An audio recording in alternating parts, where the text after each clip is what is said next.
पिंपरी चिंचवड शहर राष्ट्रवादी काँग्रेसचे विद्यमान शहराध्यक्ष सन्माननीय संजयजी वाघेरे पाटील आपले या ठिकाणी सहर्ष स्वागत। आजच्या कार्यक्रमाचे मुख्य उद्घाटक सन्माननीय सुप्रसिद्ध अभिनेते सयाजी शिंदे सर यांचा शुभारंभ झालेला आहे।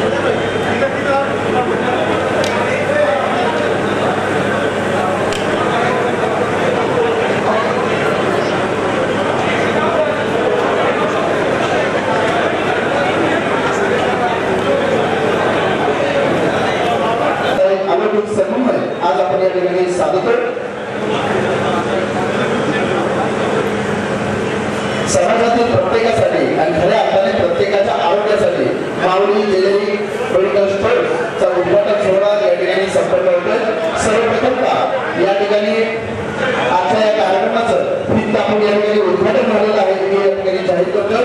पाहुण्यांच्या उपस्थितीत या ठिकाणी मुख्य कार्यक्रमाला आज माऊली जेनेरिक मेडिकल स्टोअरचा उद्घाटन सोहळा या ठिकाणी संपन्न होतं। त्याच्या समवेत सह उद्घाटक म्हणून या ठिकाणी उपस्थित असलेले माननीय विक्रमदादा बोके असं म्हणतात, गणवेशाच्या आतही असतो माणुसकीचा झरा, पोलिसातील माणूस तुम्ही जाणून घ्यावं जरा, पोलीस दलातील सेवेत असूनही समाजाभिमुख आणि लोकभावभिमुख वाटचाल आणि निवृत्ती उपरांतही खऱ्या अर्थाने समाजकार्याला सद्विवेकाची जोड देऊन सद्भावनेने समाजकार्यामध्ये अग्रसर असणारे आणि तरुणांचे मार्गदर्शक म्हणून सन्माननीय विक्रमजी बोके साहेब आम्हा सर्वांना सुपरिचित आहेत। दुसरे मान्यवर माननीय लोकविज्ञान संघटनेचे डॉक्टर आनंदजी फडके साहेब, जेनेरिक मेडिकल्सच्या बाबतीतल्या लोक चळवळीमधलं एक अत्यंत अभ्यासू आणि संबंध महाराष्ट्रभरातलं आणि वैद्यकीय क्षेत्रातलं एक आदरणीय व्यक्तिमत्व म्हणून डॉक्टर आनंदजी फडकेंना आपण ओळखतो। लोकमान्य क्रेडिट सोसायटी मधल्या सहकार क्षेत्रातले एक लोकाभिमुख आणि आदर्श प्रशासकाच्या भूमिकेतून कार्यरत असणाऱ्या माननीय सौभाग्यवती सोनियाजी समोर यांनाही आपण ओळखतो। पिंपरी चिंचवड शहरामध्ये खऱ्या अर्थाने विधायक राजकारण आणि समाजकारणाला आपल्या कार्य आणि कर्तृत्वात्मक नेतृत्वाची कुशल जोड देणारे सन्माननीय शहराध्यक्ष राष्ट्रवादी काँग्रेस पक्ष संजयजी वाघेरे पाटील यांना आपण ओळखतो।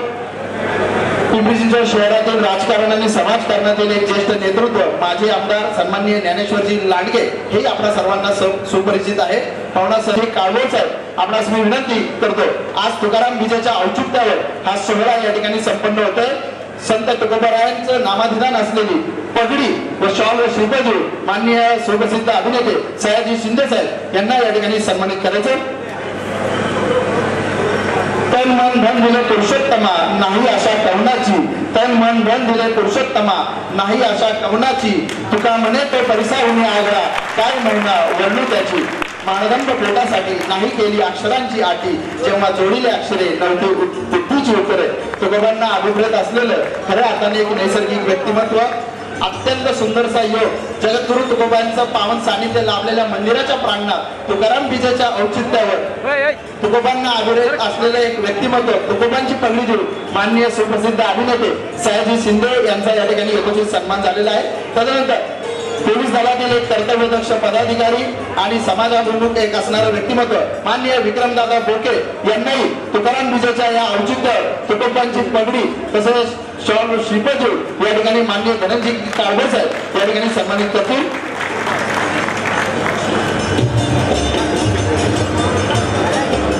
धन्यवाद सर। केला अक्षरांचा देव केली दुःखाची पंढरी तरी उपाशी राहिला आयुष्याचा वार करे। तदनंतर लोकविज्ञान संघटनेचे तसेच जेनेरिक मेडिकल चळवळीच्या बाबतीत त्यांचं खऱ्या अर्थाने महनीय योगदान आहे असे आजच्या कार्यक्रमाचे तज्ञ व्याख्याते अतिथी सन्माननीय डॉक्टर आनंदजी फडके साहेब यांनाही सन्मानित करण्याची माननीय धनंजयजी काळभोर साहेब यांना मी विनंती करतो।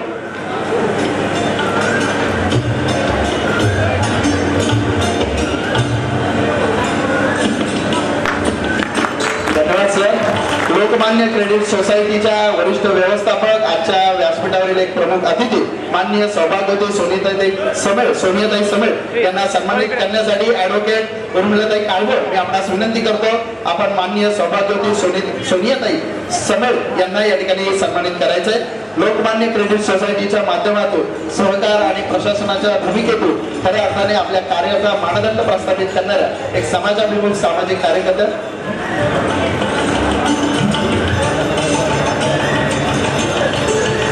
तदनंतर पिंपरी चिंचवड नगरीचे प्रथम महापौर, माजी आमदार, ज्येष्ठ नेते, आमचे मार्गदर्शक सन्माननीय ज्ञानेश्वरजी लांडगे साहेब यांना या ठिकाणी सन्मानित करण्यात येतो। सन्माननीय माऊली ज्येष्ठ नागरिक संघाचे कार्याध्यक्ष मोहनरावजी करजुले साहेब, आपणास विनंती, आपण ज्येष्ठ नेते माननीय ज्ञानेश्वरजी लांडगे साहेब यांना या ठिकाणी सन्मानित करायचे।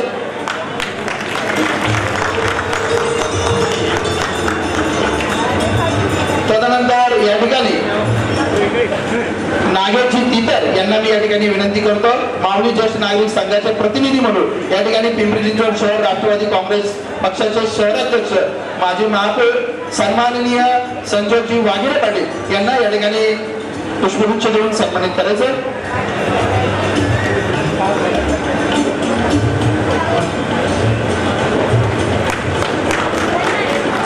सन्माननीय मधुकरांना अभंग आपणास विनंती, व्यासपीठावर अन्य मान्यवर सन्माननीय झांजुर्णे साहेब यांना आपण सन्मानित करायचे।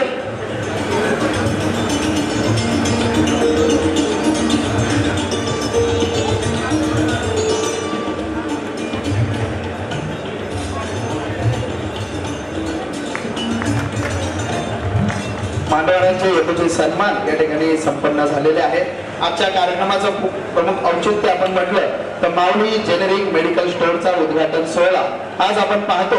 अन्न वस्त्र निवारा या खऱ्या अर्थाने माणसाच्या मूलभूत गरजा, पण त्याही पलीकडच्या आज महत्वाच्या दोन महनीय गरजा म्हणजे शिक्षण आणि आरोग्य। आजच्या या धकाधकीच्या जीवनामध्ये आरोग्य हा परिवलीचा शब्द होऊन चाललेला आहे।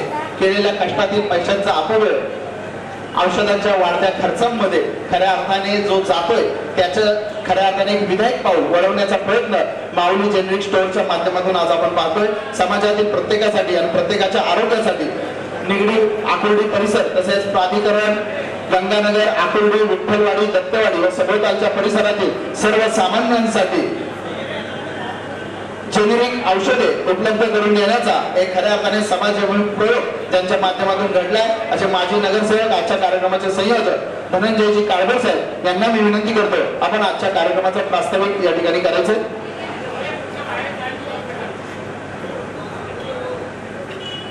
आम्हा सर्वांना विनंती, ज्या कार्यक्रमाच्या औचित्यावर आपण या ठिकाणी उपस्थित आहोत, आपल्या सर्वांमध्ये जेनेरिक औषधं आणि बहुराष्ट्रीय कंपन्यांची आपण घेत असलेली औषधं यामधला भेद खऱ्या अर्थाने जर आपल्याला ज्ञात होण्यासाठी मी सन्माननीय संयोजकांना विनंती करतो, जेनेरिक औषधांच्या संदर्भाने सर्वांना साक्षर करणारी एक ध्वनी चित्रफित आपण या ठिकाणी दाखवायची। सर्वांना विनंती, आपण शांततेचं पालन करायचंय आणि या ध्वनी चित्रफितीतला खऱ्या अर्थाने समाजातलं औषध कंपन्यांमधलं वास्तव आणि जेनेरिक औषधांचं महत्व या संदर्भातली माहिती आपण घ्यायची आहे। तुर्कशावळे ही ध्वनी चित्रफित आपण या ठिकाणी पाहूया।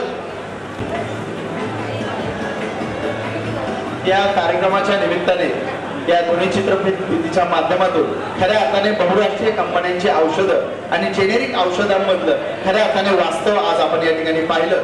आज जगामध्ये सर्वाधिक जास्त जेनेरिक औषधे जगभरात निर्यात करणारा आपला हा भारत देश, परंतु जेनेरिक औषधांच्या बाबतीत, त्यांच्या किमतींच्या बाबतीत, त्यांच्या गुणधर्मांच्या बाबतीत, त्यांच्या दर्जांच्या बाबतीत आजही भारतातली 80% लोक ही साक्षरतेच्या बाबतीत अल्पमुक्त आहे। खऱ्या अर्थाने औषधांपासून कोणाचाही जीव गमवावा लागू नये, महागड्या औषधांच्या भीतीने खऱ्या अर्थाने कोणाच्याही उपचारांमध्ये कमतरता भासू नये, हाच प्रामुख्याने माऊली जेनेरिक स्टोअरचा हा प्रमुख उद्देश। त्या अनुषंगाने आजच्या या कार्यक्रमाचं प्रास्ताविक करण्यासाठी माजी नगरसेवक सन्माननीय धनंजय भाऊ काळभोर आपणास मी विनंती करतो, आजच्या कार्यक्रमाचं आपण प्रास्ताविक करायचंय। माननीय धनंजयजी काळभोर।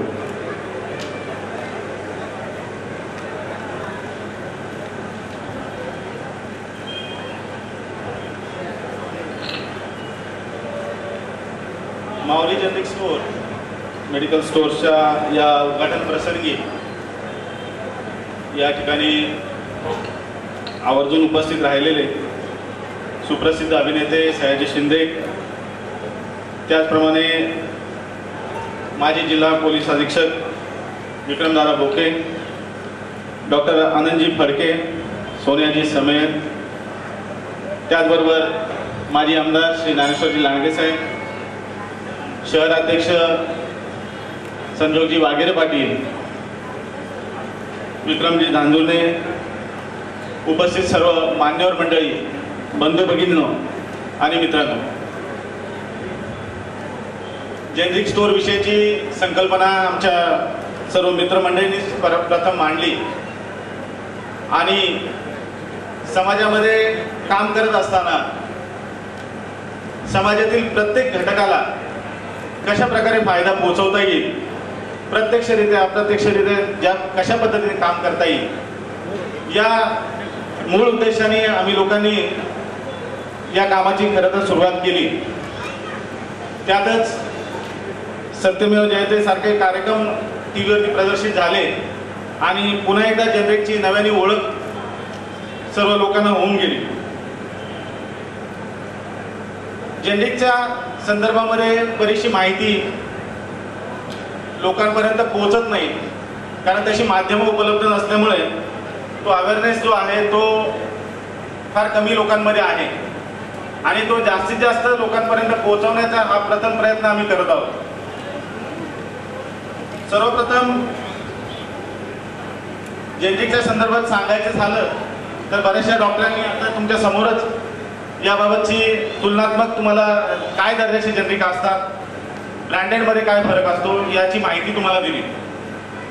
गेले डॉक्टर अनंत फडके हे गेले 15-20 वर्षापासून या क्षेत्रामध्ये काम करत आहेत पुण्यामध्ये, तेही तुम्हाला याबद्दल माहिती देतीलच. आज या समाज क्षेत्रामध्ये काम करत असताना अनेक लोकांना बरोबर घेऊन काम करायची ही जी पद्धत आहे, याच्यामध्ये समाजामध्ये विविध स्तरातील लोकांना प्रोत्साहन देणं आणि त्यांच्या मूलभूत गरजांना पूर्ण करण्यासाठी प्रयत्न करणे हा आमचा मुख्य उद्देश होता. या सामाजिक भावनेतनंच 2004 साली आम्ही माऊली व्याख्यानमालेची सुरुवात केली आणि आकुर्डी भागातील प्रथम व्याख्यानमाला या माध्यमातून सुरू झाली. आज गेले 12 वर्ष झाले ही अविरत ही सेवा आम्ही लोकांसाठी उपलब्ध करून दिलेली आहे. चांगले विचार लोकांमध्ये रुजवण्याचं काम या माध्यमातून केलं जातं, चांगले विचार लोकांपर्यंत पोहोचवण्याचं काम माऊली व्याख्यानमालेच्या माध्यमातून केलं जातं आणि चांगले वक्ते, दर्जेदार वक्ते या ठिकाणी आणण्याचा आम्ही कायम प्रयत्न केलेला आहे. त्यानंतर आम्ही माऊली ज्येष्ठ नागरिक संघाची स्थापना केली आणि मला आनंद वाटतो की आपल्या परिसरातील सर्वात मोठी संघटना म्हणजे 500च्या वरती सभासद असलेली आमची माऊली ज्येष्ठ नागरिक संघटना अतिशय चांगल्या पद्धतीने कार्यरत आहेत.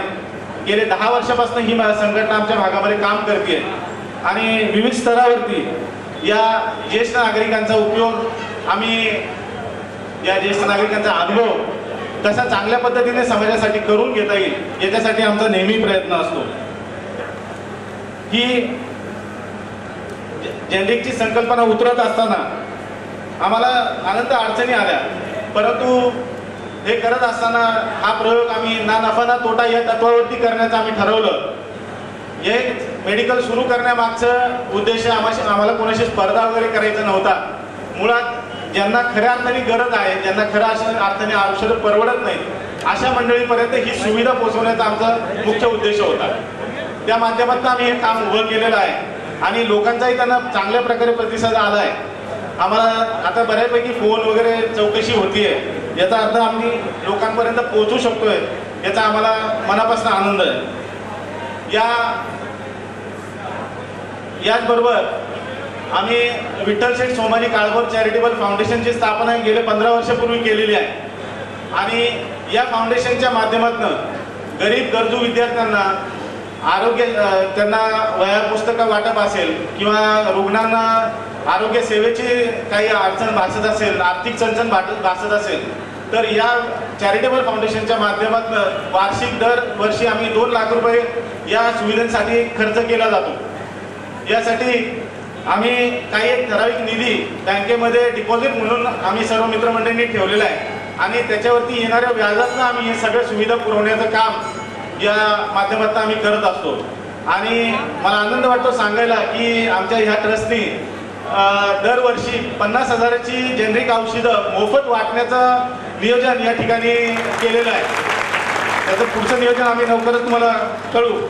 आज या कार्यक्रमासाठी माझे कुटुंबीय, सर्व माझे मित्रपरिवार, त्याचबरोबर आमच्या मंडळाचे सर्व कार्यकर्ते या परिसरातील आमचे नागरिक बंधू ज्यांनी सर्वांनी या ठिकाणी सहकार्य केलं, त्या सर्वांचं या ठिकाणी मी मनपूर्वक आभार मानतो आणि या ठिकाणी थांबतो. जय हिंद, जय महाराष्ट्र.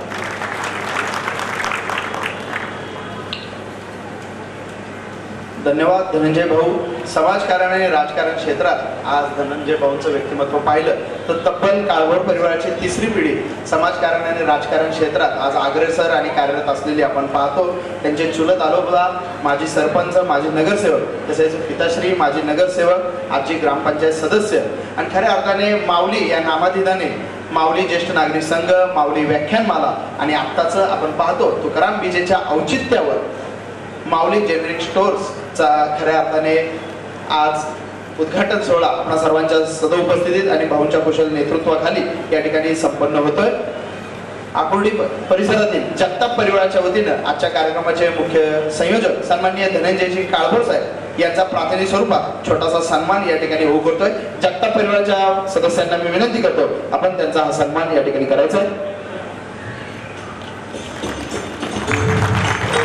आकुर्डी परिसरात प्रथमतःच माऊली जेनेरिक मेडिकल स्टोअरच्या माध्यमातून बहुराष्ट्रीय कंपन्यांच्या महागड्या औषधांपेक्षा स्वस्त औषधांचा पुरवठा करणारं माऊली जेनेरिक स्टोअर्स. आज आपण पाहतो विविध बहुराष्ट्रीय कंपन्या प्रचंड नफेखोरी करत असतात, व्यापारातही मोठ्या प्रमाणात नफा करत असतात. MR जे आपण म्हणतो मेडिकल रिप्रेझेंटेटिव्ह जाहिरातबाजीच्या माध्यमातून औषधांच्या किमती या भरमसाठ वाढल्या जातात. पण समाजात लो कॉस्ट आयडॅन नावाच्या अशाही काही संस्था असतात, ह्या लोकांना या संदर्भातलं मार्गदर्शन करत असतात. अशाच चळवळीतील एक अभ्यासू व्यक्तिमत्व म्हणजे आजच्या कार्यक्रमात या क्षेत्रातील तज्ज्ञ मान्यवर म्हणून जे उपस्थित राहिले असे डॉक्टर अनंतजी फडके साहेब. फडके सरांच्या एकंदरीत कार्याचा महामेरू जर संक्षिप्त स्वरूपात शब्दपट मांडायचं म्हटलं तर सरांचा थोडक्यात परिचय खेडापाड्यातल्या वैद्यकीय सेवांच्या अभावापासून अंधश्रद्धेच्या सापळ्यापर्यंत डॉक्टर केंद्रीय आरोग्य व्यवस्थेला अधिक लोकाभिमुख करणारे पर्याय शोधण्याच्या धडपडीपासून जेनेरिक औषधांसाठीची मोहीम राबवण्यापर्यंत इथल्या आरोग्य व्यवस्थेतल्या अनेक समस्यांविरोधात चाललेल्या चळवळीमध्ये डॉक्टर अनंत फडके हे नाव आपणा सर्वांना सर्वज्ञात आहे. आरोग्यविषयक प्रश्नांची सामाजिक, आर्थिक, वैज्ञानिक दृष्टिकोनातून मांडणी करणाऱ्या जनस्वास्थ्य अभियान, लोकविज्ञान संघटना, all India drug action network, साथी यांसारख्या संस्था संघटनांच्या मंचावरून या प्रश्नांचे स्वरूप जनसामान्यांपर्यंत सोप्या शब्दात पोहोचण्याचा प्रयत्न करणारे आणि जन आरोग्य क्षेत्रातलं एक महनीय आणि अभ्यासू आणि तज्ञ व्यक्तिमत्व डॉक्टर अनंत फडके. सन्माननीय डॉक्टर अनंत फडके सर यांना मी विनंती करतो आजच्या माऊली जेनेरिक मेडिकल स्टोअरच्या निमित्ताने उपस्थितांना सर्वांना जेनेरिक औषधांच्या अनुषंगाने आपल्या ज्ञानाचा लाभ व्हावा. सन्माननीय डॉक्टर आनंदजी फडके सरांचं जोरदार टाळ्यांमध्ये आपण स्वागत करूया. या क्षेत्रातलं फार मोठं कार्य आणि माननीय धनंजय भाऊ काळभोर सारख्यांना खऱ्या अर्थाने सोबत घेऊन या चळवळीला मूर्त रूप देणारे माननीय doctor Anandji Phadke.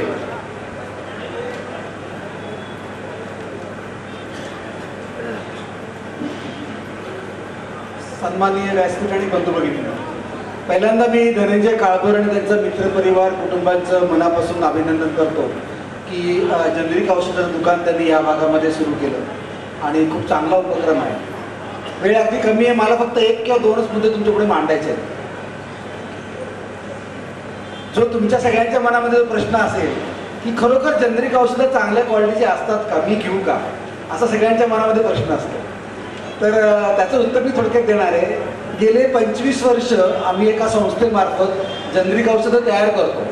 Low cost नावाची संस्था आहे, त्याचा मी ट्रस्टी आहे आणि आम्ही गेले 25 वर्ष जेनेरिक 100 प्रकारची जेनेरिक औषध तयार करतो आणि 10% प्रॉफिट घेऊन वेगवेगळ्या नॉन प्रॉफिट ऑर्गनायझेशन्सना विकतो. आणि त्याच्यामुळे मला जेनेरिक औषधांच्या सगळ्या मार्केटिंग आणि उत्पादन खर्चाबद्दल अगदी व्यवस्थित माहिती आहे. गेले 12 वर्ष आम्ही पुण्यामध्ये एक जेनेरिक औषधाचं केंद्र सुरू केलेलं आहे, लोकायत वैद्यकीय केंद्र. या लोकायत वैद्यकीय केंद्रामार्फत आम्ही पुण्यामध्ये पहिलंच केंद्र येते. आम्ही सर्व नागरिकांना जेनेरिक औषधं उपलब्ध करून देतो. त्याच्यामुळे त्याच्यामधले जे बारकावे आहेत ते सुद्धा त्याच्यातले आम्हाला काही लोकांना माहिती आहे. त्याचा मुद्दा तुम्ही लक्षात घ्या की जेनेरिक औषध म्हणजे काय असतं, जेनेरिक आणि ब्रँडमध्ये काय फरक असतो. खरं सांगायचं म्हणजे औषधाची पावडर सगळ्यांची एकच असते. जेनेरिक औषधं असेल किंवा फेमस ब्रँड असेल, या दोघांची पावडर ही बाजारामध्ये एका आंतरराष्ट्रीय मार्केटमध्ये मिळते.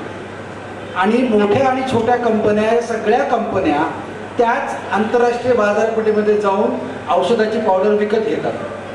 ही औषधाची पावडर तयार करणाऱ्या कंपन्या वेगळ्या असतात, त्या केमिकल इंडस्ट्रीचा भाग असतात. त्यांना कोणी औषध कंपन्या म्हणून ओळखत सुद्धा नाही. मलाही त्यांची नावं माहीत नाही. इतकी ती वेगवेगळ्या प्रकारची केमिकल कंपन्यांची नावं आहे. मग औषध कंपन्या करतात काय, तर औषध कंपन्या ज्या बाजारात मिळणाऱ्या पावडरी असतात त्या पावडरच्या आमच्या कारखान्यात आम्ही आणतो आणि त्याच्या पावडरच्या आम्ही गोळ्या, सिरप आणि कॅप्सूल बनवतो. काही लोक इंजेक्शन बनवतात. त्यामुळे एक लक्षात घ्या की पावडर सगळ्यांची सारखी असते. मूळ औषध जे केमिकल आहे ते जनरिक आपण ज्याला म्हणतो त्या गोळ्या आणि ब्रँड या नावाने विकलेल्या गोळ्या याच्यामधली पावडर ही एकच असते. ती बऱ्याच वेळा एकाच कंपनीने केलेली असते. त्याच्यामुळे त्याच्या पावडरीमध्ये त्या औषधामध्ये काहीही फरक नसतो. मग फरक काय असतो की ती त्या पावडरची गोळी बनवल्यानंतर त्याचं जे मूळ नाव आहे जनरिक शब्दाचा अर्थ मूळ. जेव्हा एखाद्या औषधाचा शोध लागतो तेव्हा एक आंतरराष्ट्रीय तज्ज्ञांची कमिटी बसते आणि ती कमिटी त्याचं बारसं करते आणि त्याला जनरिक नाव देते. त्याच्यामुळे जसं आपल्याकडे करतात ना की बारसं पहिल्यांदा करतात तेव्हा काय आजोबा किंवा आजी त्याचं काहीतरी नाव ठेवतात आणि मग त्याला इतर अनेक नावं ठेवली जातात. तसं त्याचं जे मूळ नाव आहे ते मूळ नाव त्याला देण्याचं, जनरिक नाव देण्याचं काम एक आंतरराष्ट्रीय कमिटी करते, वैज्ञानिकांची कमिटी करते. आणि मग प्रत्येक कंपनी त्या नावाच्या ऐवजी वेगवेगळी नावं त्याला वापरतात. उदाहरणार्थ डोकेदुखीची गोळी तुम्ही घेतली, डोकेदुखी ताप उतरण्याची गोळी घेतली, तर त्याचं जे मूळ नाव आहे जनरिक नाव त्याला पॅरासिटेमॉल असं म्हणतात. आता कंपन्या काय करतात, तीच पॅरासिटेमॉलची गोळी कोणी क्रोसिन म्हणून विकतं, कोणी मेटासिन म्हणून विकतं, कोणी कॅल्पॉल म्हणून विकतं, कोणी ते पॅमॉल म्हणून विकतं. अशी 100 नावं पॅरासिटेमॉल या मूळ नावाला वेगवेगळ्या ब्रँडची वेगळी कंपन्या, प्रत्येक कंपनी आपलं वेगळं नाव देते. आणि मग काय करते ती कंपनी, डॉक्टरांच्या मनामध्ये ते नाव कोरण्याचा खूप प्रयत्न करते. त्यासाठी प्रचंड पैसा खर्च, मार्केटिंगसाठी पैसा खर्च केला जातो, जेणेकरून डॉक्टरांनी ते नाव लक्षात ठेवलं पाहिजे. आम्हाला कॉलेजमध्ये शिकताना आम्ही काय नाव शिकलेलं असतो, पॅरासिटेमॉल. मला औषध कंपनीचा रिप्रेझेंटेटिव्ह काय सांगतो, सर पॅरासिटेमॉल नाव विसरा, क्रोसिन नाव लक्षात ठेवा, क्रोसिनच सर्वात गुणकारी आहे, क्रोसिनच फार अमुक आहे, क्रोसिन तमुक आहे, असं माझं ब्रेन वॉशिंग करायचा प्रयत्न करतो. आणि मग मी काय करतो, क्रोसिन द्यायला सुरुवात करतो. म्हणजे तुम्हाला माहीत असलेलं नाव म्हणून क्रोसिन सांगतो. पण आम्हाला जे काही सगळ्या कंपन्यांनी काय सांगतात आम्हाला डॉक्टर लोकांना, तर त्यांच्या कंपनीचं जे ब्रँड असेल ते मूळ नाव विसरा, मूळ नावाने औषध लिहू नका. तर जे तुम्हाला कॉलेजमध्ये शिकवलेले, विज्ञानाने शिकवले ते नाव, त्या नावाने औषधं लिहू नका. तर आमच्या कंपनीच्या नावाने औषध लिहा. हे डॉक्टरांना सांगण्यासाठी जो काही खर्च येतो तो सगळा खर्च या जनरिक औषधांच्या पेक्षा ब्रँड नावाने मिळणाऱ्या औषधांमुळे तो सगळा खर्च वाढत जातो आणि म्हणून तुम्हाला ते औषध महाग पडतं. त्याच्यामुळे जनरिक औषधं आणि ब्रँड औषधं ही दोन वेगळी औषधं नसतात. ॲक्च्युली तुमच्या जाहिरातीमध्ये खूप चांगले लिहिले, पण एक मुद्दा मला बरोबर वाटला नाही की जनरिक ब्रँड औषधं ही जास्त त्रासदायक, हानिकारक वगैरे असं काही नसतं. औषध तेच असतं, त्याला फक्त कोणी, जसं म्हणतो ना आपण एखाद्या घरात नातवंड झालं की एखाद्या नातवंडाला कोणी बाळा म्हणतो, कोणी त्याला काहीतरी बाळासाहेब म्हणतो. नातवंड तेच आहे, त्यामुळे गोळी तीच आहे, फक्त त्याला वेगवेगळी नावं दिली असतात. आता दुसरा मुद्दा काय की गोळी तयार करण्याची कंपनी असते ती छोटी असो किंवा मोठी असो, खरं म्हणजे त्याच्या दर्जामध्ये फरक पडायचं काही कारण नाही, कारण मशीन तेच असतं. गोळी, पावडरची गोळी करणारं मशीन असतं ते छोट्या कंपनीतलं मशीन हे 4 मशीन असतील, मोठ्या कंपनीमध्ये 50 मशीन असतील. त्याला प्रत्यक्ष उभारणारा प्रोडक्शन मॅनेजर तेच शिकलेला असतो, फार्मसी शिकलेला असतो. फरक काय पडतो, जर त्या प्रोडक्शन मॅनेजरला आणि काम करणाऱ्या लोकांना सांगितलं की क्वालिटीच्या बाबतीमध्ये कुठलीही कॉम्प्रोमाइज करून चालणार नाही, कुठलाही चालढकल चालणार नाही, क्वालिटी उत्तमच करायला पाहिजे, असं जर मालकाने आणि मॅनेजरने सांगितलं आणि त्याचा जर धाक असेल मालकाचा, मॅनेजरचा, तर तिथले फार्मसिस्टसाठी सगळे लोक ते व्यवस्थित काम करून त्याचं क्वालिटी मेंटेन करण्याचा प्रयत्न करतात. त्याच्यामुळे लहान का मोठा असा प्रश्न नाही आहे. कंपनी, अनेक मला कंपन्या माहिती आहेत, तुमच्यातले काही डॉक्टर मंडळी बसले असेल त्यांना सुद्धा माहिती आहे की कंपनी लहान आहे पण माल चांगला असतो, कारण तो मालच चांगला, त्याला तो धंदा सचोटीने करायचा आहे. तर सचोटीने धंदा करणारे आणि सचोटीने धंदा न करणारे हे जे आपल्याला सगळ्याच धंद्यामध्ये दिसतं तेच आम्हाला औषध क्षेत्रामध्ये दिसतं. त्याच्यामुळे तुम्ही असं गैरसमज, म्हणजे असं नको आलं की माऊली जनरिक म्हणजे गोरगरिबांसाठी काही आहे, आपण मात्र ब्रँडेड औषध घ्यायचं. तुम्ही एखाद्या कुठल्या बड्या IAS ऑफिसरला विचारलं की तुम्हाला जनरिक औषध देऊ का, तो म्हणला नाही मला ब्रँडेड औषधच द्या. तर असं कृपया घेऊ नका. आम्ही जे तिथे पुण्यामध्ये केंद्र चालवतो त्याची ती औषधं मी स्वतः घेतो, आमच्या फॅमिलीमध्ये सगळे लोक घेतात, फरक नसतो. त्याच्यामुळे मला एक चांगलं वाटलं, मी तुमच्या या भोसलेबाईंशी बोललो ज्या फार्मसीमध्ये काम करणार आहेत. त्यांनी मला ज्या कंपन्यांची नावं सांगितली त्या सगळ्या कंपन्या चांगल्या कंपन्या आहेत. म्हणजे ज्या कंपन्यांची औषधं माऊली जनरिकमध्ये ठेवली जाणार आहेत त्या सगळ्या कंपन्या मोठ्या कंपन्या आहेत, चांगल्या कंपन्या आहेत, नावाजलेल्या कंपन्या आहेत. या नावाजलेल्या कंपन्यांची औषधं माऊली जनरिकमध्ये ठेवली जाणार आहेत. फक्त होणार आहे काय की कमी नावाजलेल्या कंपन्यांची औषधं जर आपण घेतली तर ती खूप स्वस्त पडतात. जास्त नाव जेवढी कंपनी मोठी तितकं त्याचा इतर खर्च जास्त. त्याच्यामुळे आमची लोकॉस्ट नावाची संस्था, आता आमच्या संस्थेची औषधं याच्यापेक्षा खूप स्वस्त मिळतील कारण आम्ही मार्केटिंगसाठी काहीच खर्च करत नाही, हे लक्षात घ्या. त्याच्यामुळे आज तुम्हाला इथे जी माऊली जनरिकमध्ये औषधं मिळणार आहे ती खरं म्हणजे जनरिक नावाने मिळणार नाही, ती ब्रँड नावानेच मिळणार आहे. कारण जनरिक नावाने कोणीच मार्केट करत नाही. एक लक्षात घ्या, आज बाजारामध्ये पुण्यामध्ये कोणीही जनरिक नावाने औषध विकत नाही, सगळे लोक ब्रँड नावानेच विकतात. फक्त फरक काय आहे, काही ब्रँड्स हे खूप नावाजलेले फेमस आहेत म्हणून त्यांची किंमत जास्त आहे आणि काही ब्रँड्स हे कमी नावाजलेले आहेत म्हणून त्याची किंमत कमी आहे. त्यामुळे कमी नावाजलेल्या तुलनेने कमी किंमत असलेल्या औषधं तुम्हाला माऊली जनरिकमध्ये मिळतील. ती बाजारभावाच्या मानाने बऱ्यापैकी स्वस्त असतील, पण पूर्ण त्याचा फायदा व्हायला, माऊली जनरिकचा तुम्हाला पूर्ण फायदा व्हायला मला असं वाटतं की वर्ष 6 महिने लागतील कमीत कमी. कारण ते दुकान नीट चाललं पाहिजे, त्याचे सगळे खर्च भागितले पाहिजेत आणि जितके तुम्ही लोक जास्त त्यामध्ये औषधं घ्याल तितकं त्यांचं एक कारभार वाढेल आणि मग त्यांना स्वतःचं जे मार्जिन आहे, काहीतरी मार्जिन द्यावं, दुकान चालवायला खर्च येतो, ते मार्जिन त्यांना कमी कमी कमी करत नाही पाहिजे. म्हणून मी ॲक्च्युली काळभोर साहेबांना सांगायचे सुरुवातीला मार्जिन तुम्ही ठेवा कारण त्याच्याशी दुकान चालणार नाही. आमचं कसं सगळं 100% नॉन प्रॉफिट आहे, तुमचा पूर्ण खर्च भागायचा आहे. पण लोकांना मी अशी विनंती करीन की विश्वास ठेवा, सुरुवातीपासून इथे स्वस्त औषधं मिळतील, सुरुवातीला कधी 30% स्वस्त मिळतील, नंतर 40% मिळतील, मग 50% मिळतील जर दुकान नीट चाललं तर. हा पहिला मुद्दा तुम्ही लक्षात घ्या. त्यामुळे तुम्ही विश्वास दाखवलात, त्यांनी व्यवस्थित काम त्यांना करायला जमलं तर हळूहळू टप्प्याने ही औषधं कमी कमी होतात. आमच्या संस्थेचं नाव उदाहरण सांगतो, ब्लड प्रेशरची एनॅलिप्रिल नावाची गोळी आहे, तुमच्यातले काही लोकांनी घेत असेल तर ती आज 30 रुपयाला बाहेर स्ट्रीट मिळते, आम्ही 6 रुपयाला देतो, 10% प्रॉफिट घेऊन. म्हणजे इतकं ते खर्च कमी आहे. पूर्वी जनताची एक गोळी बाहेर 18 रुपयाला मिळायची, आम्ही 1 रुपयाला देतो. आणि आमची जी संस्था आहे आम्हाला जागतिक सर्टिफिकेट म्हणजे इंटरनॅशनल सर्टिफिकेट आम्हाला मिळाले. वर्ल्ड हेल्थ ऑर्गनायझेशनचं GMP सर्टिफिकेट म्हणतात ते आमच्या संस्थेला आहे. म्हणजे आंतरराष्ट्रीय दर्जा एवढा चांगला असेल तेवढाच चांगला दर्जा आम्ही मेंटेन केलेला आहे. किमती आमच्या 1/4 ते 1 आहे. का? कारण आमचा मार्केटिंगचा खर्च काहीच नाही, हे लक्षात घ्या. त्याच्यामुळे खर्च हा मार्केटिंगचा असतो, उत्पादन खर्च हा कमी असतो. आणि माऊली जनरिकमध्ये तुम्हाला ज्या कंपन्यांनी कमी उत्पादन मार्केटिंग खर्च कमी केलेलं आहे, मोठ्या मोठ्या कंपनीने सुद्धा आता असं ठरवलं की आपण जनरिकमध्ये शिरायचं, उत्पादन खर्चाच्या जवळ पण तरीसुद्धा ते औषध तुलनेने महाग आहे. त्याच्यामुळे आज हे तुम्हाला ज्या रेटने इथे मिळतील माऊलीमध्ये, आपण असं कल्पना करू की 2-5 वर्षानंतर 100% मूळ जनरिक नावानेच तुम्हाला औषधं मिळतील. आम्ही तुम्हाला देतो, आमच्याकडे 100% औषधं आहे, आज सुद्धा आम्ही तुम्हाला द्यायला तयार आहे. परंतु तुम्हाला ते परवडणार नाही. 10% प्रॉफिटवर धंदा चालत नाही. जर धंदा खूप वाढला तर तुमचा 10% प्रॉफिट दुकान, तुमचा काही धंदा काढून येत नाही, पण तुमचं दुकान जर जिवंत राहायचं असेल तर 10% रेटने दुकान जिवंत राहणार नाही.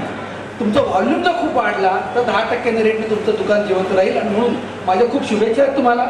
तुमचं दुकान नीट चालावं, समाजकार्य पुढे जावं आणि त्या सगळ्या समाजकार्यातून नागरिकांना स्वस्त औषधी मिळावीत. उद्यापासून ती तुम्हाला कदाचित 25-30-40% स्वस्त मिळतील. हळूहळू जर तुम्ही नीट चाललं, सगळ्यांनी सहकार्य दिलं तर त्याची किंमत आणखी कमी, दर्जा मात्र थोडा चांगला होईल. आता आणखी एक मुद्दा व्यावहारिक तुम्हाला कदाचित ते सांगतील, पण या दुकानामध्ये डॉक्टर बसवणार आहेत, ते बरोबर आहे त्यांचं. कारण कायदा असं सांगतो की दुकानदार, डॉक्टरने जी ब्रँड लिहून दिलेला आहे तो ब्रँड दुकानदार बदलू शकत नाही, असं कायदा सांगतो. आता आपले अनेक दुकानदार ब्रँड बदलतात, कायदा मोडतात, त्यांच्यावर कोणीही कारवाई करत नाही. पण कारभारांचं तुमचं काहीतरी सामाजिक कार्य आहे आणि त्या कुठल्याही सामाजिक कार्याला काही शत्रू असतातच. त्याच्यामुळे जर कोणी तुम्हाला तक्रार केली तर तुम्हाला ते खूप जड जाईल आणि म्हणून तसं होऊ नये म्हणून काळभोरांनी जो मुद्दा केलेला आहे की त्यांनी एक डॉक्टर तिथे बसतील आणि ते डॉक्टर तुम्ही जे काही ब्रँडेड प्रिस्क्रिप्शन आणाल तुमच्या डॉक्टरचं ते काय करतील आपल्या लेटरवर त्याचं जनरिकमध्ये रूपांतर करतील आणि ते जनरिक प्रिस्क्रिप्शन त्या भोसलेबाईंच्या हातात देतील. कारण भोसलेबाईंना डॉक्टरचं प्रिस्क्रिप्शन जे काय असेल त्याप्रमाणे औषध देणं हे फार्मसीमध्ये बंधनकारक आहे. म्हणून होणार आहे काय की तुम्हाला थोडा वेळ लागेल दुकानामध्ये. म्हणजे असं नाही होणार तुम्ही इतर दुकानामध्ये जाता की दिलं औषध दिले पैसे दिलं नाव की घेतली गोळी असं होणार नाही. तुम्ही प्रिस्क्रिप्शन द्याल त्या प्रिस्क्रिप्शनचं जनरिक प्रिस्क्रिप्शनमध्ये रूपांतर केलं जाईल. त्याला 10 मिनिटं लागतील मग ते भोसलेबाईंकडे जाईल मग ते तुम्हाला ओळखेल. एवढे दोनच मुद्दे मला सांगायचे की चांगलं दुकान चालेल तुम्हाला उत्तम दर्जाची औषधं मिळतील स्वस्त मिळतील पण तुम्हाला थोडा त्याला वेळ द्यावा लागेल आणि हे दुकान यशस्वी करण्यासाठी तुमचं सगळ्यांचं सहकार्य त्यामध्ये आपलीकडे आहे. ते जर मिळालं तर मला वाटतं की तुम्ही खूप चांगलं काम पुढे देऊ शकता. धन्यवाद. धन्यवाद सर. असं म्हणतात ज्येष्ठ नागरिक ही समाजातील चालती बोलती संस्कारपीठं असतात. आजच्या या कार्यक्रमात विविध ज्येष्ठ नागरिक आणि विशेषतः माऊली ज्येष्ठ नागरिक संघटनेचे विविध अधिकारी पदाधिकारी कार्यकारिणी सदस्य या ठिकाणी उपस्थित आहेत. आपणा सर्वांचं प्रातिनिधिक स्वरूपात सहर्ष स्वागत. माजी नगरसेवक राजाभाऊ गोलांडे सन्माननीय दत्तानाना पवळे आपलंही या ठिकाणी सहर्ष स्वागत आणि सर्वच मान्यवरांचं प्रातिनिधिक स्वरूपात संयोजकांच्या वतीनं सहर्ष स्वागत. तदनंतर महाराष्ट्र पोलीस दलातील एक कर्तव्यदक्ष पदाधिकारी म्हणून त्यांची कारकीर्द खऱ्या अर्थाने गाजली. विविध क्षेत्रात असलेले संबंध आणि मनाची दारं खिडक्या खुली असणारं एक अष्टपैलू नव्हे तर बहुआयामी असलेलं व्यक्तिमत्व आजच्या कार्यक्रमाचे सह उद्घाटक सन्माननीय विक्रमदादा बोके आपणास मी विनंती करतो आपणही आपलं शुभेच्छापर मनोगत या ठिकाणी करायचंय. जोरदार टाळ्यांमध्ये सन्माननीय विक्रमजी बोके साहेब यांचं आपण स्वागत करूया. सन्माननीय व्यासपीठ आणि या कार्यक्रमाला उपस्थित सर्व सन्माननीय पिंपरी चिंचवड पुणेकर आठवडीकर. मला माहिती आहे आपण सयाजीरावांच्या भाषणासाठी उत्सुक आहात. मी आपला वेळ घेणार नाही. मी फक्त धनंजयला शुभेच्छा देतो. त्यांनी जो स्तुत्य उपक्रम सुरू केला आहे त्याला माझ्या मनापासून शुभेच्छा. आणि ह्या कार्यक्रमाच्या माध्यमातून आपल्याला जे आकलन होत आहे ते आपण समाजाच्या खालच्या स्तरापर्यंत पोहोचावं एवढी एकच आपल्याला विनंती करतो आणि माझे 2 शब्द संपवतो. थँक्यू. धन्यवाद सर. सर्वांच्या वेळेचा आदर राखत आणि सर्वांच्या मानसिकतेचा मानही राखत आपण वळूयात पुढील कार्यक्रमाकडे. आजच्या कार्यक्रमाचं मुख्य आकर्षण सुप्रसिद्ध सिने अभिनेते सयाजी शिंदे साहेब. जोरदार टाळ्या साहेबांसाठी. सर्वांना नम्र विनंती खऱ्या अर्थाने प्रत्येकाच्या मनामनापर्यंत ज्यांच्या अभिनयाने सर्वांना खऱ्या अर्थाने भुलावून घातली असं व्यक्तिमत्व म्हणजे सुप्रसिद्ध अभिनेते सयाजी शिंदे साहेब. सर्वांना नम्र विनंती साहेबांच्या कार्याचा आढावा घेणारे संक्षिप्त 2 ते 2.5 मिनिटाची एक ध्वनिचित्रफित या ठिकाणी दाखवण्यात येणार आहे. सर्वांनी शांततेचं पालन करायचंय. त्यांच्या अभिनयाचं आणि एकंदरीत समाजाच्या कार्यामध्ये आपलं मौलिक योगदान देणार त्यांच्या व्यक्तिमत्वाची एक दुसरी बाजू आज आपण या ठिकाणी पाहणार आहोत. सर्वांना नम्र विनंती या ध्वनी चित्रफितीचा आवाज आणि एकंदरीत तिचा आपण आनंद घ्यायचा आहे आणि सरांच्या व्यक्तिमत्वाची आपल्याला असलेली एक अपरिचित आणि दुसरी बाजू आपण या ठिकाणी पाहणार आहोत. मी संयोजकांना विनंती करतो माननीय सुप्रसिद्ध अभिनेते सयाजी शिंदे सर यांच्या व्यक्तिमत्वाचा खऱ्या अर्थाने उलगडा करणारे ही ध्वनी चित्रफित या ठिकाणी प्रारंभ करायचा. कार्यासाठी जोरदार टाळ्या. प्रख्यात पार्श्वगायिका आशा भोसले यांनी एकदा एका ठिकाणी भाषणामध्ये असं म्हटलं होतं, बऱ्याचदा अंधारात पाहिल्या जाणाऱ्या सिनेमाघरातील सिनेमापेक्षा वास्तवातला जीवनाचा प्रकाश हा वेगळा असतो. सरांच्या अभिनयाच्या पलीकडची व्यक्तिमत्वाची दुसरी बाजू आपण या ठिकाणी पाहिली. ज्येष्ठ कविवर्य इंद्रजित भालेराव एके ठिकाणी असं म्हणतात, काट्या कोट्याचा तोडवीत रस्ता माझ्या गावाकडे चल माझ्या दोस्ता. कशी उन्हात उन्हात तळतात माणसं, कशी मातीत मातीत मळतात माणसं, कधी खासात जीवाला खसता माझ्या गावाकडे चल माझ्या दोस्ता. इथं डब्यात लागते साखर तुला गोड, इथं डब्यात लागते साखर तुला गोड, तिथं माझ्या बापाच्या हाताला बघ आलेत किती फोड. भाऊ ठरतो साखरेचा त्यांना नाही पुसता, काट्या कुट्याचा तोडवीत रस्ता माझ्या गावाकडे चल माझ्या दोस्ता. दुष्काळ हे खऱ्या अर्थाने आज समाजापुढचं आपण वाचतो, आपण पाहतो आणि अशामध्ये समाजविमुक्तता जपणारं व्यक्तिमत्व म्हणजे सयाजी शिंदे.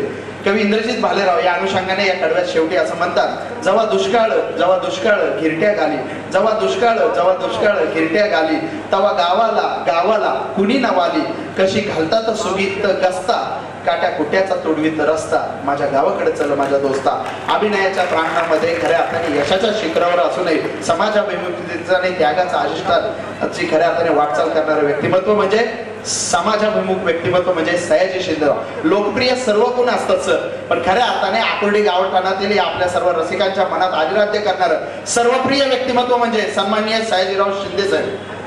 सन्माननीय सयाजी शिंदे साहेब यांच्या एकंदरीत या कार्याला छोटासा हातभार देण्यासाठी खऱ्या अर्थाने त्यांच्या कार्याला एक सद्भावनेच्या प्रतीनं एक फुलाची पाकळी मदत म्हणून संयोजकांच्या वतीनं कैलासवासी सोमाजी भाऊसाहेब काळभोर व कैलासवासी तुळशीराम नामदेव काळभोर यांचे स्मरणार्थ सरांच्या या समाजाभिमुख कार्याला हातभार म्हणून ₹1,00,000 देणगी या ठिकाणी संयोजकांच्या वतीने देण्यात येत आहे. सन्माननीय उर्मिलाताई काळभोर, मी आपणास विनंती करतो तसेच ही देणगी देण्यासाठी ज्येष्ठ नेते पिंपरी-चिंचवड उद्योगनगरीचे प्रथम महापौर माजी आमदार ज्येष्ठ नेते आमचे मार्गदर्शक ज्ञानेश्वरजी लांडगे साहेब तसेच सन्माननीय काळभोर साहेब आपणासही विनंती आपणा सर्वांचे शुभ असते. माननीय सयाजी शिंदे साहेब यांच्या कार्याला खऱ्या अर्थाने फुलाची पाकळी म्हणून एक सत्प्रवृत्तीने एक सद्भावनेने या ठिकाणी ₹1,00,000 देणगी आपण द्यायची. ग्रंथराज ज्ञानेश्वरीमध्ये माऊलींनी असं म्हटलंय, सन्माननीय विठ्ठलजी काळभोर साहेब आपणास विनंती आपण ही देणगी देण्यासाठी यायचे. माऊलींनी आपल्या ग्रंथराज ज्ञानेश्वरीमध्ये म्हटलंय, भरवणी सद्भावाची अंजुळी मिया ओविया फुले मोकळी अर्पिता आंध्र युगली विश्वरूपाच्या. खऱ्या अर्थाने सद्भावनेची ओंजळ देऊन आपण समाजाचं काही देणं लागतो या भूमिकेतून कार्यरत असणारे सन्माननीय सयाजी शिंदे. ज्या तुकोबांच्या मंदिराच्या प्रांगणात हा कार्यक्रम होतोय, पंचमवेद म्हणून जी गाथा ओळखली जाते त्या गाथेत तुकोबांनी म्हटलंय, ज्याचे नाम गुणवंत ते नाही लागत पसरावे. आपल्या कार्य आणि कर्तृत्वाने मराठी मनावर अधिराज्य करणारे सुप्रसिद्ध अभिनेते, मराठी चित्रपट क्षमतेचा अभिनय क्षमतेचा मानदंड दाक्षिणात्य चित्रपट सृष्टी अर्थात टॉलिवूड मध्येही प्रस्थापित केलेले सुप्रसिद्ध सर्वप्रिय लोकाभिमुख समाजाभिमुख अभिनेते सयाजी शिंदे साहेब यांच्या कार्याला मानाचा मुजरा या ठिकाणी त्यांच्या कार्याला ₹1,00,000 देणगी या ठिकाणी देण्यात येते. जोरदार टाळ्यांमध्ये सरांच्या कार्याचे आपण त्याचे अभिवादन करूया.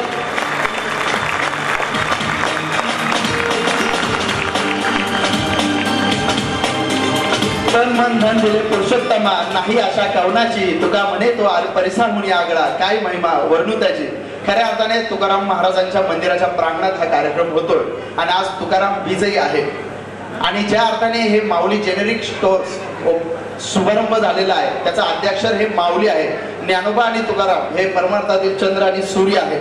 अशा चंद्र आणि सूर्याचं नामाधिधान असलेल्या एक पावन मंगलमय वातावरणात हा कार्यक्रम या ठिकाणी होतोय. सुप्रसिद्ध अभिनेते सयाजी शिंदे सर यांना मी विनंती करतो, समस्त आकुर्डीकरांचं या ठिकाणी आपल्या भाषणाची श्रोतृ संधी घेण्यासाठी या ठिकाणी उत्सुक आहेत. गल्लीत गोंधळ दिल्लीत मुजरा या चित्रपटाच्या माध्यमातून आपला अभिनय खऱ्या अर्थाने सर्वांसमोर मनामध्ये पोहोचवणारे तुकोबांच्या चरणी नतमस्तक या आकुर्डीतील गावठाणात या ठिकाणी आलेले सन्माननीय सुप्रसिद्ध अभिनेते सयाजी शिंदे साहेब, मी यांना विनंती करतो आपण आपलं मनोगत व्यक्त करायचं. जोरदार टाळ्यांमध्ये सरांचं स्वागत करू.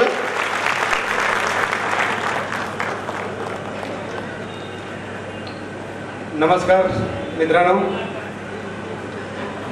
या 5 गावांमध्ये जे काम सुरू केलं त्याच्यामध्ये खरं तर माझं काम दवंडीवाल्याच आहे. गावामध्ये एखादा कार्यक्रम असताना दवंडीवाला तर डोंडोंग करून आज संध्याकाळी कार्यक्रम आहे असं जे होतं त्याचं मी काम करतोय. याच्यामध्ये महाराष्ट्रात माझ्या आयुष्यात काही चांगली माणसं भेटली. त्याच्यामध्ये सुहास वांगणकर हे इथं बसलेले आहेत. हे पक्षी तज्ज्ञ आहेत आणि झाडाचे तज्ज्ञ आहेत आणि हे जे काम आम्ही करतोय तर झाडं कुठली असावीत, पक्षी कशी यावेत, खत कुठलं असावं, काय नर्सरी कशी असावी, त्यासाठी ते कोल्हापूरवरून आता याच कामासाठी इथं आले आहेत. तर मी म्हणतो की अशा हिऱ्यांचा खरा सत्कार झाला पाहिजे, कारण आमचा चेहरा पुढे असल्यामुळे सतत आम्हालाच तो मान आणि सर्व मिळतो. खरे त्याचे सैनिक आणि शिलेदार हे आहेत. मी विक्रम साहेबांना विनंती करतो की त्यांचा आपण जाहीर सत्कार करूया. सगळ्यांनी टाळ्या वाजवून त्याचा आपण करूया.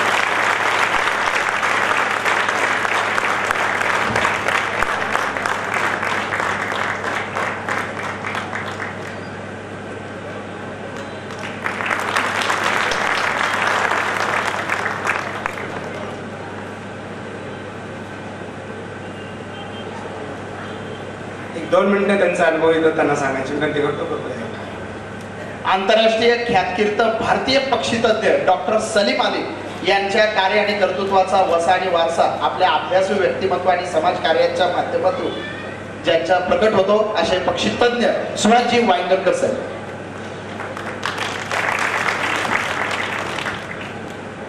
सन्माननीय व्यासपीठ आणि उपस्थित सर्व ज्येष्ठ नागरिक यांना मी अभिवादन करतो.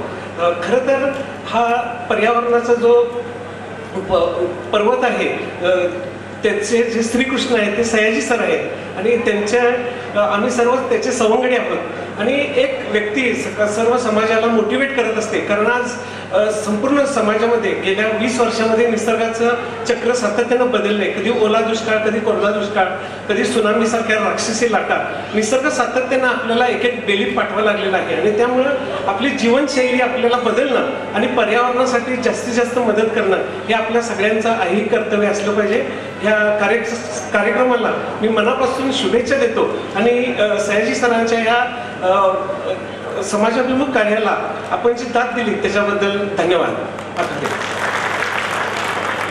तैसी कीर्ती निस्सीम तुझ्या ठाई निरुपम तुझे गुण उत्तम तेही लोके असं माऊलींनी आपल्या ज्ञानेश्वरीत म्हटलेलं आहे. समस्त आकुर्डीकरांच्या वतीनं सयाजी शिंदे सरांना मी पुन्हा नम्र विनंती करतो. पुन्हा एकदा सरांसाठी जोरदार टाळ्या. सरांना विनंती करतो की सर्वांना अपेक्षित असलेलं आपलं मनोगत आपण या ठिकाणी व्यक्त करायचे. सन्माननीय सयाजी शिंदे सर. भाषण देणं हा माझा अजिबात स्वभाव नाही आहे. खरं सांगितलं तर विक्रमची बहीण काळभोर सरांना दिली आणि रणजित गोयटे आणि आम्ही हे खरं तर आमचं फॅमिली फंक्शन आहे. माझ्या घरातल्या एका कार्यक्रमासाठी मला यायला सांगितलं आणि त्याप्रमाणे मी आलो आहे. आणि मला असं वाटतं की आपण हे जनरिक हे परत माझा आवडता विषय आहे की लोकांना ना चांगल्या गोष्टीच लेवल चांगली लावायला लागतात.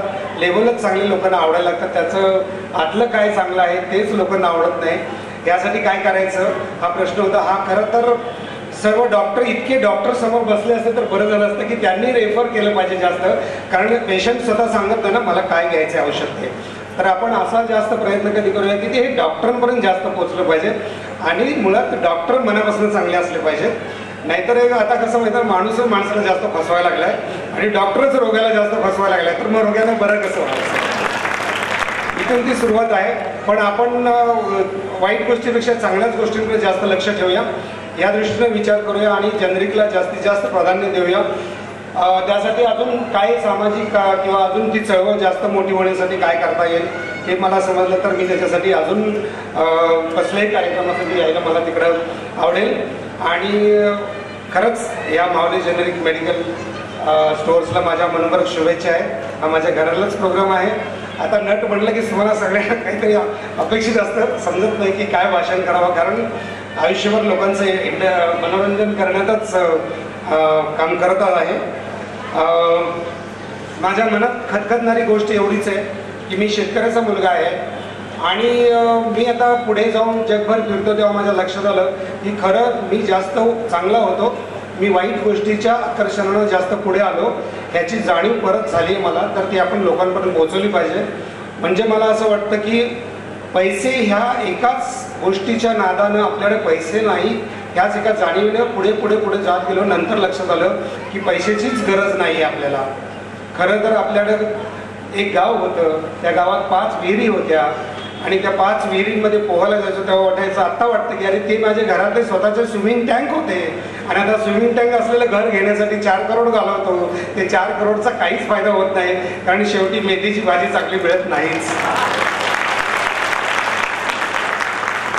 आज परत वाटतं की 10 लाखाच्या स्कूलमध्ये मुलाला ॲडमिशन घेतलं पण त्याला दूध हे चांगलं मिळत नाही. जी माझ्या घरात म्हशी होत्या गायी होत्या ज्या एवढ्या चांगल्या होत्या ते दूध आज 100 रुपये लिटरनं घेतलेलं. मग त्यांनी सांगायचं त्या कंपनीचं 180 लिटरचं चांगलं आहे त्यांच्या देशी गाईचं आहे मग असल्या गाईचं आहे. असं करून परत मुलाला खायला मिळत नाही चांगलं दूध चांगलं मिळत नाही. म्हणजे पुढची पिढी ही आपण बिघडवतच चाललेलं आहे. तर झालं काय याच्यामध्ये असं मला वाटतंय की शेतकऱ्याला सगळ्यात जास्त फसवलेलं गेलेलं आहे आपल्या देशामध्ये. गेल्या 50 वर्षात आपल्याच लोकांनी आपल्याच शेतकऱ्याला जास्त फसवलं आहे आणि म्हणून मला वाटतं की त्याची बाजू घेऊन आपण आपल्या ठामपणाने उभं राहिलं पाहिजे. आणि हे जेव्हा माझ्या लक्षात आलं तेव्हा मी सुरुवात असं ठरवलं की कुठेतरी जाऊन फक्त काम करूया, पैसा आणि प्रसिद्धी मिळून झालं आणि नंतर लक्षात आलं यार याचा तर काहीच उपयोग नाही आपल्या आयुष्यात. खरं तर मूळ घालवलं आपण तब्येतीत, म्हणजे माझ्या वडिलांनी 85 वर्षापर्यंत डॉक्टरच पाहिला नव्हता आणि मला मात्र ही गोळी घ्या, कारण मी झोपच हरवली पैशाच्या नादी लागून. मी प्रवासच करत राहिलो, चांगलं खाल्लंच नाही, चांगली मनस्थितीच ठेवली नाही, म्हणजे सायकोलॉजी बिघडवली. तर ह्या सगळ्या गोष्टी शेतकऱ्याजवळ आहेत आणि सतत शेतकऱ्याला कमी किंमत दिली जाते, शेतकऱ्याला अडाणी म्हटली जातं. अरे तो शेतकरी, शेतकऱ्याच्या मुलीला मुलगा मिळत नाही, एवढी दारुण परिस्थिती आपल्याकडे आलेली आहे. तर ही सगळ्यात वाईट गोष्ट आहे माझ्या मते.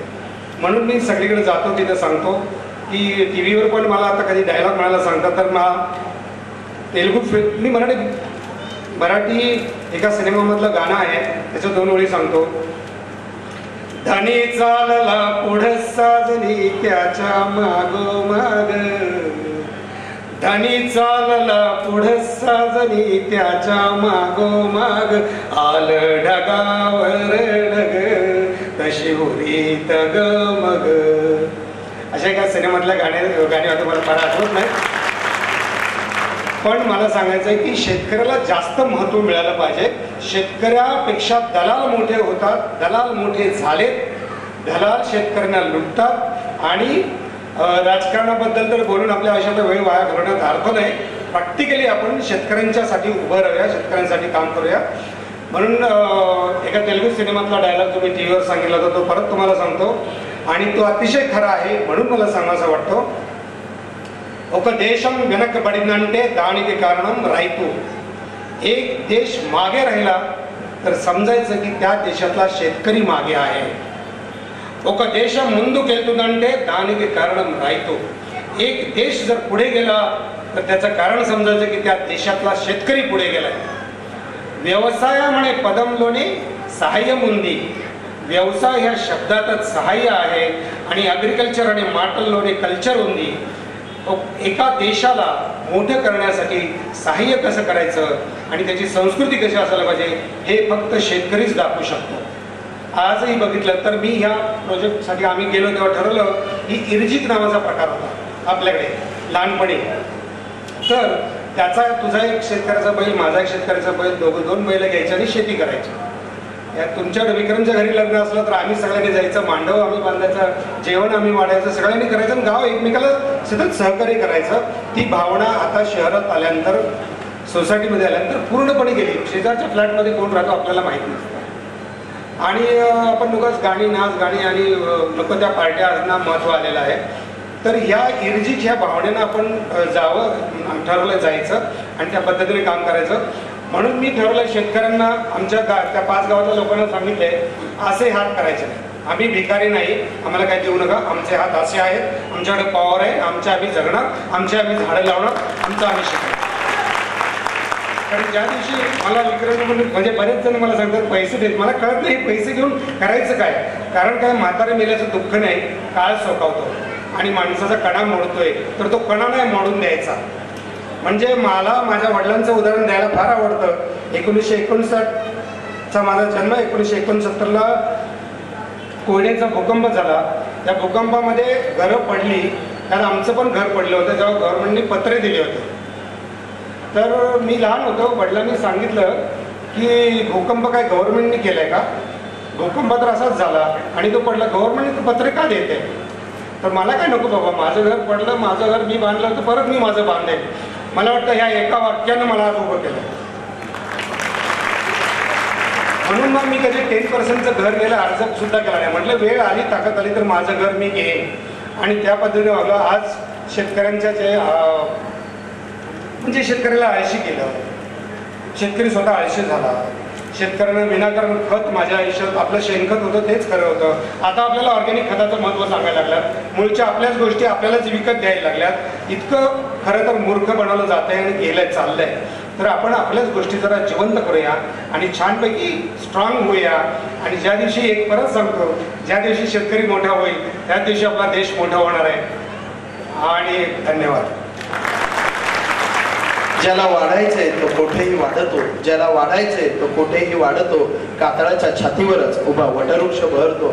सर, खऱ्या अर्थाने आपलं व्यक्तिमत्व हे अतिशय प्रेरणादायी आहे. आपल्या जीवनाचा यशस्वी प्रवास आपण या ठिकाणी मांडला. जगदीशजी खेबुडकर हे बऱ्याचदा सांगतात, त्यांच्या बालपणाच्या काळात गांधी हत्येच्या समयी त्यांचं घर जळालं होतं. त्यानंतरचा एक वेगळा संदर्भ आपल्या जीवनाचा या ठिकाणी भूकंपाच्या अनुषंगाने पाहिला. त्यात एक साधर्म्यता वाटते. संयोजकांच्या वतीनं